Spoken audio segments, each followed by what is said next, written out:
मेरा आज सिंपल सा एक सवाल है, और आज बहुत वरिष्ठ एक पैनल है जिससे कि हम आज ये चर्चा आगे बढ़ाएंगे कि संविधान को तिलांजलि देने के बाद संविधान का इस तरीके से बड़ा शो करना संसद में, इसके क्या मायने हैं? क्या ये एक दिखावा है? क्या मोदी जी का ये सबसे बड़ा झूठ का एक शो है जो कि संसद में वो करने की कोशिश कर रहे हैं? वो ये बताने की कोशिश कर रहे हैं कि देखिए, संविधान का सबसे बड़ा प्रोटेक्टर मोदी जी से बड़ा नहीं है। आज क्या संसद में ये बताने की कोशिश मोदी सरकार की तरफ से हो रही है? तो उसी सवाल को आज हम चर्चा करेंगे। हमारे साथ कुछ वरिष्ठ पैनलिस्ट हैं, आप स्क्रीन पर देख सकते हैं। हेमंत अत्री साहब वरिष्ठ पत्रकार, पॉलिटिकल कमेंटेटर और दैनिक भास्कर के पूर्व पॉलिटिकल एडिटर रह चुके हैं। हेमंत जी, आपका बहुत बहुत स्वागत है।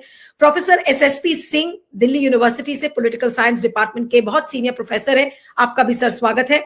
और प्रोफेसर अजय गुडावर्ती जवाहरलाल नेहरू यूनिवर्सिटी से पॉलिटिकल मूवमेंट्स को, सोशल फिलॉसफी को बहुत क्लोजली फॉलो करते हैं। प्रोफेसर अजय, आपका भी स्वागत है। और आज की चर्चा मैं हेमंत जी से शुरू करूंगी। 12 बजे ये चर्चा शुरू होने वाली है। क्या ये संसद के अंदर संविधान का सबसे बड़ा आडंबर नहीं है, हेमंत जी? देखिए नीलू जी, सबसे पहले तो बेसिकली जो संविधान की जो मूल धारणा है, मूल अवधारणा है, मूल मान्यता है, वो क्या है, उसका कंसेप्ट क्या है वर्ल्ड वाइड, कि देश, कोई भी समाज, कोई भी सोसाइटी जो है वो एक सेट ऑफ रूल्स के तहत चलता है और उसके पीछे एक भावना रहती है। तो हमारे संविधान की मूल भावनाएं क्या क्या है? धर्मनिरपेक्षता है, तमाम एक उसको सारी चीजों को जो भी है उसको समावेशी संविधान है, हर एक को इन्वॉल्व करके आगे बढ़ना है और हर चीज पे चेक्स एंड बैलेंसेस के लिए एक पूरा तंत्र बनाया गया है जिसमें विधायिका है, न्यायपालिका है, कार्यपालिका है। जहां तक मौजूदा सिस्टम का सवाल है नीलू जी, 26 नवंबर को संविधान दिवस होता है, आज 13 दिसंबर है। अगर इस सरकार को अगर संविधान का इतना ही वो था, तो जब ये जीएसटी पे आधी रात को घंटे बजा करके उसको लागू करा सकते हैं, अगर वास्तव में ये संविधान के इतने बड़े रक्षक हैं, तो 26 नवंबर को कर सकते थे यही काम। बेसिकली एक चीज हमें मोदी जी की और उनके पूरे सिस्टम की मेंटलिटी समझनी पड़ेगी, और वो मेंटलिटी है इवेंट की। वो हर चीज को एक इवेंट में बदल करके, उनको उसकी धारणा से कोई मतलब नहीं है, अवधारणा से कोई मतलब नहीं है, सिद्धांतों से कोई मतलब नहीं है, एक इवेंट क्रिएट करके खुद को लार्जर देन दी लाइफ साइज जो है स्टेब्लिश करना, सिस्टम के अंदर भी और सिस्टम से बाहर भी। यही वो पिछले 10.25 साल से करते हैं। पिछले 10.25 साल में अगर आप संसद की ही बात करें, क्योंकि संसद के अंदर ये 2 दिन का विशेष चर्चा परिचर्चा है, इसी की अगर हम बात करें तो इन 10.25 साल के अंदर आपने संविधान की मुझे वो एक धारा बता दीजिए जिसकी मोदी जी, शाह ने और उनके जो जो गोदी सेठ हैं और जो उनके डोवाल साहब और उनका जो पूरा तंत्र है, इकोसिस्टम है, जिसका इन सब के नेतृत्व में हर एक संविधान की धारा की धज्जियां ना उड़ी हो। आज की तारीख में आप बात कर लीजिए, आज पूरे 10 महीने हो गए हैं, बॉर्डर पर किसान बैठे, लोकतांत्रिक उसके तरीके से अपना धरना दे रहे हैं शांतिपूर्ण। क्या सरकार में किसी ने उनकी तरफ मुंह भी करके ये पूछा कि आपकी परेशानी क्या है? जबकि वो सरकार की वायदा खिलाफी के पास बैठे, उसके खिलाफ बैठे। सरकार ने कहा था हम मांग पूरी करेंगे, नहीं करेंगे, कोई बात नहीं। सरकारें सड़कें बंद करती, आपने कभी देखी हो? भारत के इतिहास में 75 साल हो गए संविधान को। सरकार ने 378 दिन तक दिल्ली के बॉर्डर बंद रखे, अब पंजाब हरियाणा का बॉर्डर बंद है, आप देख लीजिए जाके। इससे पहले आप संविधान की बात करते हैं, संसद की बात करते हैं। संसद के अंदर मोदी जी के शासनकाल में आज तक आपने किसी भी एक कंटेंशियस इशू के ऊपर कोई बहस होती देखी है? किसी एक मुद्दे पर? नोटबंदी जैसा जो विवादास्पद मसला था, 85% देश की करेंसी को नोटबंदी हो गई, आपने कोई सार्थक चर्चा देखी वहां पर? आपको ध्यान हो 1962 में जब चाइना का अटैक हुआ था, अटल बिहारी वाजपेयी ने मांग की थी लड़ाई के दौरान कि इस पर संसद में चर्चा हो, और नेहरू जी ने लड़ाई के दौरान ही स्पेशल सेशन बुला करके इस पर लगातार चर्चा हुई। हाल ही में शी जिनपिंग और मोदी जी ने एक सो कॉल्ड वर्बल समझौता है, रिटन समझौता, नोबडी नोज, जैसे आप नॉर्थ ईस्ट में एक समझौता किया, आज तक किसी को नहीं पता कौन सा समझौता है। तो उसके ऊपर आज तक आपने चाइना के साथ 2020 में अप्रैल में जो हुआ, उस पे आज तक विपक्ष का कोई सवाल लिया हो संसद के अंदर? एक वो दौर था, ये वो हिंदुस्तान है जहां लड़ाई के दौरान उस मसले पर चर्चा होती थी बड़े संसद में। एक अटल बिहारी वाजपेयी, उस टाइम इनकी संख्या क्या थी, आज विपक्ष की संख्या क्या है? कोई चर्चा नहीं। पेगासस पे कोई चर्चा नहीं, अडानी पे कोई चर्चा नहीं, हिंडनबर्ग पर कोई चर्चा नहीं। कोई एक ऐसा इशू, संसद किस काम के लिए होती है? संसद चर्चा के लिए, संवाद के लिए, परिचर्चा के लिए, नियम कायदे बनाने के लिए।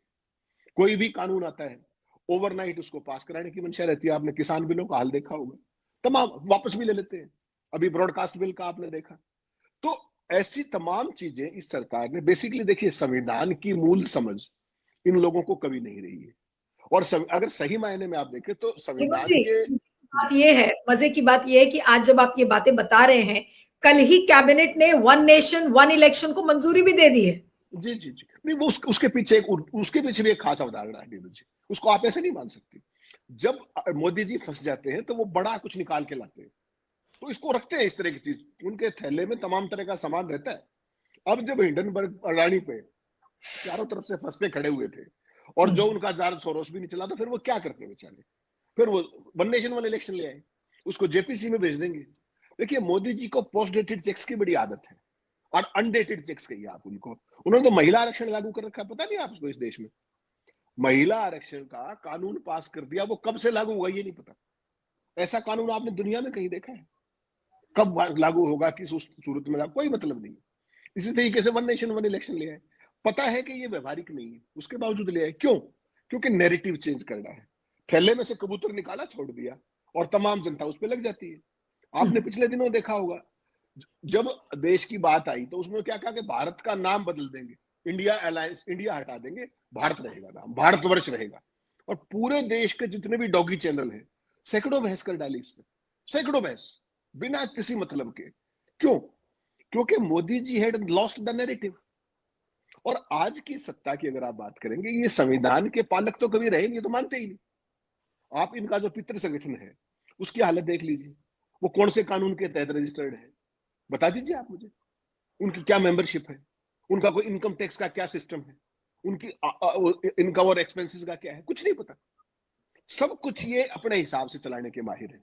इन्होंने पहले, ये संविधान के आज ठेकेदार हैं, ये सबसे बड़े राष्ट्रवादी हैं। आज आप देखिए, इनके जो पार्टी हेडक्वार्टर था उस पर पहली बार तिरंगा कब लगा था, और ये राष्ट्रवाद की बात करते हैं। तो इनका एक अपना दृष्टि है, एक पैरोकियल दृष्टि है देखने की। और ये बेसिकली अतीत जीवी समुदाय है। मोदी जी जिस समुदाय से आते हैं, पूरे का पूरा उनकी जो पार्टी है, उनका जो पितृ संगठन, वो केवल अतीत का नाम लेकर के हमें डराते हैं। उनके पास फ्यूचर का विजन नहीं है। उन्होंने ये किया था, उन्होंने ये किया था, सैकड़ों साल पहले ये किया था। आप बात करते हैं विकसित राष्ट्र की, 81 करोड़ लोगों को मुफ्त अनाज देने पे गर्व करते हैं। आप बात करते हैं 56 इंच की, बटोगे तो कटोगे का नारा देते हैं। तो इनके अंतर्द्वंद इतने हैं, अंतर्विरोध इतने हैं with in the party. Modi ji की लीडरशिप, किसी के अंदर, संविधान में तो ये भी है कि जो कलेक्टिव लीडरशिप होती है, दिल्ली में कोई लीडरशिप दिखती है आपको? बीजेपी की जहां जहां सरकारें, कोई लीडरशिप है? दिल्ली के रिमोट से सब कुछ चल रहा है। 4 गुजराती इकट्ठे हो रखे हैं, वो जो चाहे कर देते हैं। कोई संविधान की कोई मर्यादा नहीं, कोई पालना नहीं, कुछ नहीं। सर सुप्रीम कोर्ट का हाल देख लीजिए। हाई कोर्ट का एक जो जज जो है, वो 3 दिन पहले उसने क्या भाषण दिया, अभी तक उसका कुछ नहीं हुआ। तो एक खास तरह का इकोसिस्टम डेवलप किया जा रहा है, जो एक पर्टिकुलर आइडियोलॉजी को अपने ही कुतर्कों के साथ एक खास तरीके के फ्रेम में जड़ के उसको, और देश में एक नैरेटिव के जरिए उसको हाँक रहा है। ये जो चीज है, ये मोदी जी की चॉइस, ये गुजरात में भी आपने देखी 2002 से लेकर तब जब तक वो रहे, और अब हिंदुस्तान में भी वही गुजरात मॉडल है कि संसद के अंदर कोई चर्चा नहीं होगी, जैसे चाहेंगे चलाएंगे, नहीं हाँकेंगे। तो हाँकने वाला जो कंसेप्ट मोदी जी लेकर के आए हैं, वो किसी डेमोक्रेसी के अंदर ऐसा सच कभी आपने देखा नहीं होगा, और हिंदुस्तान में तो कभी भी नहीं देखा होगा। इंदिरा गांधी ने भी इमरजेंसी जरूर लगाई थी, लेकिन उसके बाद सारी चीजें, वहां भी तब ऐसी बुरी हालत नहीं थी जो आज है। कोई बोल के दिखाए, 10-10 साल तक केस नहीं चलते, लोग जेलों में सड़ रहे हैं, कोई पूछने वाला नहीं। मानवाधिकारों का यही, धर्मनिरपेक्षता का देख लीजिए। जो जो चीजें बेसिकली जो नहीं होनी चाहिए, वो सारी की सारी शान के साथ हो रही है, और सरकार उसको आनंद के तौर पे, एक उपलब्धि के तौर पे बनाती है। ये बड़ी खराब बात जो है ना, ये और पूरी दुनिया देख रही है। आपने डेमोक्रेसी के पैरामीटर पे आपने देखा क्या कहा, India is a elected autocracy, उस कैटेगरी में हमारी डेमोक्रेसी आ गई है। तो संविधान पे चर्चा बहुत ही अच्छी बात है, हमेशा ही करनी चाहिए। संविधान तो एक आईना है। आज पहली बार जब प्रियंका गांधी बोलने के लिए खड़ी होंगी, ये भी उनका मेडन स्पीच होगा लोकसभा के अंदर, ये देखना भी बड़ा इंटरेस्टिंग होगा कि जो मोदी अर्ड कंपनी है, वो उनको बोलने भी देते हैं या नहीं, या चेयर का क्या रवैया रहता है, कैमरा बिल्कुल। कितनी बार शिफ्ट होता है, कितने उनके शब्द एक्सपंज किए जाते हैं। That will be very interesting to see. Priyanka Gandhi आज अपनी जो शुरुआत, सांसदीय यात्रा है, जो उनकी यात्रा जो है, उसकी शुरुआत करने जा रहे हैं संविधान जैसे महत्वपूर्ण और संवेदनशील टॉपिक पर, जो आज सबसे ज्यादा खतरे में है। वो दिखाएंगी आईना, इनको आईना देखने की आदत नहीं है, तो ये लड़ाई भी लंबी चलेगी। मुझे लगता है 2 दिनों तक अगर ये जो सारा चर्चा है अगर ये शांतिपूर्ण तरीके से पूरी हो जाए, ये भी एक बहुत बड़ी अचीवमेंट होगी। वरना जो इनका जो पूरा रवैया है कि इनके, मोदी का अगर आपने नाम ले लिया तो परेशानी। हाउस में हेमंत जी, आपको क्या लग रहा है कि पूरा हाउस में जो नैरेटिव होगा, चाहे वो राहुल गांधी हो, चाहे प्रियंका गांधी हो, विपक्ष के तमाम नेता, वो ये बताएंगे कि किस तरह से उन्होंने संविधान की धज्जियां उड़ाई हैं, और मोदी सरकार के ऊपर के पास सिवाय इसके जॉर्ज सोरोस और इमरजेंसी की मेंशन के अलावा मेरे ख्याल से और क्या होगा? कुछ और होगा आपके हिसाब से? नहीं नीलू जी, मोदी सरकार और इनका पूरा इकोसिस्टम तो अतीत जीवी है, जो मैं बार बार कहता हूं। इनके पास फ्यूचरिस्टिक कुछ नहीं होता।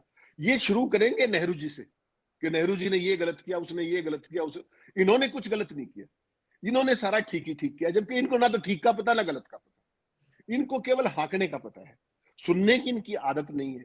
मोनोलॉग के ये चैंपियन है। तो अपने ऊपर उठी हुई 10 साल का मोदी जी को आपने कभी हिसाब किताब देते हुए देखा है क्या कहीं पर? नहीं। तो हिसाब देने की आदत नहीं है उनकी। ऑडिट के एक्सपर्ट, ऑडिट के they are not used to, तो अकाउंटेबिलिटी नहीं रही है। ये सबसे बड़ी प्रॉब्लम है जी।